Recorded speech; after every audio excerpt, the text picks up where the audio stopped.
ನೀವಿಷ್ಟೊಂದು ಸುಂದರವಾಗಿರೋಕ್ಕೆ ಹೇಗೆ ಸಾಧ್ಯ ಅಂತ. ಸೌಂದರ್ಯ ದೇವತೆನೇ ಜೀವ ತಳೆದು ಧರೆಗೆ ಕಾಲಿಟ್ಟಿದ್ದಾಳೆ ಅಂತ ಅನ್ನಿಸ್ತಾ ಇದೆ.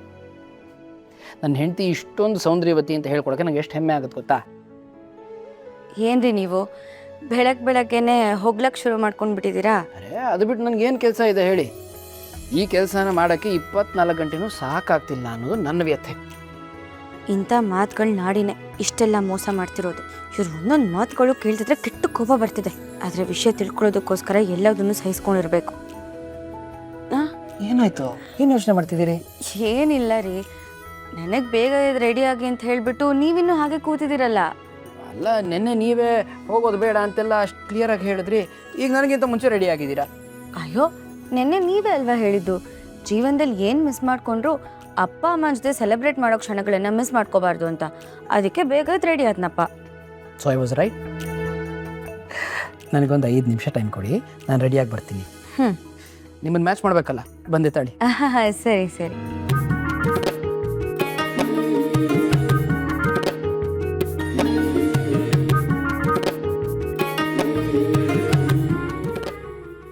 ಹೇಳು ಜಾನು.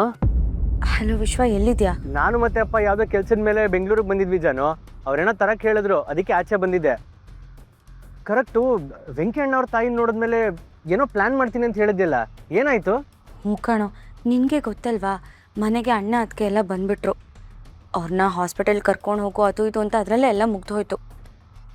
ಇವ್ರು ಇರುವಾಗ ನಾನು ಅಲ್ಲಿ ಹೋಗಿ ಅಲ್ಲೇನಾದರೂ ಗೆಡ್ವಟ್ಟಾಗಿ ಮನೆಯಿರೋ ಅಣ್ಣಂಗೆ ಇವ್ರೇನಾದರೂ ಸಮಸ್ಯೆ ಮಾಡಿಬಿಡ್ತಾರೇನೋ ಅಂತ ಸುಮ್ಮನಾಗೋದೆ.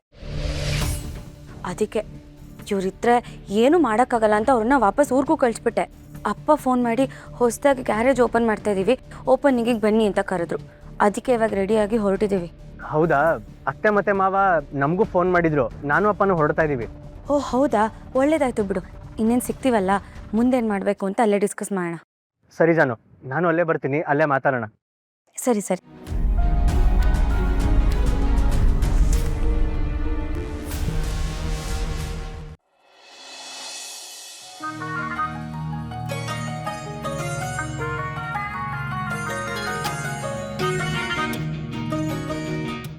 ಜಾನ್ವಿಯವರೇ, ಯಾಕೆ ಹೀಗೆ ಸಪ್ಪು ಕೂತಿದ್ದೀರಿ? ಬೆಳಗ್ಗೆ ಅಷ್ಟೊಂದು ಜೋಶ್ನಲ್ಲಿದ್ರಿ, ಈಗ ನೋಡಿದ್ರೆ ಈ ಥರ ಬೆಚ್ಚಗಾಗ್ಬಿಟ್ಟಿದ್ದೀರಲ್ಲ. ನನಗೆ ಯೋಚನೆ ಮಾಡಬೇಡ ಅಂತ ಹೇಳ್ಬಿಟ್ಟು ನೀವೇ ಹೇಗೆ ಯೋಚನೆ ಮಾಡ್ಕೊಂಡು ಕೂತ್ರೆ ಹೇಗೆ? ಹಾಗೆಲ್ಲ ಏನೂ ಇಲ್ಲ ರೀ. ಕೇಳಿದಾಗೆಲ್ಲ ಏನೂ ಇಲ್ಲ ಅಂತೀರಾ, ಆದರೆ ಮುಂಚಿನ ಲವಲವಿಕೆ ನಿಮ್ಮಲ್ಲಿ ಇಲ್ಲ ಜಾನ್ವಿಯವರೇ. ಅಲ್ಲ, ನೀವು ಖುಷಿಯಾಗಿರ್ಬೇಕು ಅಂತ ತಾನೇ ಅಷ್ಟು ದೂರ ನಿಮ್ಮನ್ನು ಕರ್ಕೊಂಡು ಹೋಗ್ತಿರೋದು. ಎಲ್ಲಿ ಸ್ಮೈಲ್? ನನ್ನ ಖುಷಿಗೆ ನೀವು ಕರ್ಕೊಂಡು ಹೋಗ್ತಿಲ್ಲ. ನಾನು ಇಲ್ಲಿದ್ರೆ ನಿಮ್ಮ ಕೆಲ್ಸಕ್ಕೆ ತೊಂದರೆ ಆಗುತ್ತಲ್ಲ ಅನ್ನೋ ಕಾರಣಕ್ಕೆ ಹೋಗ್ತಿರೋದು ಅಂತ ನನಗೆ ಚೆನ್ನಾಗಿ ಗೊತ್ತು. ನನ್ನ ತುಂಬ ಅವಾಯ್ಡ್ ಮಾಡೋಕ್ಕಾಗಲ್ಲ ರೀ. ಆದಷ್ಟು ಬೇಗ ನಿಮ್ಮ ಕುತಂತ್ರನ ಎಲ್ಲರ ಮುಂದೆ ಬಯಲು ಮಾಡ್ತೀನಿ.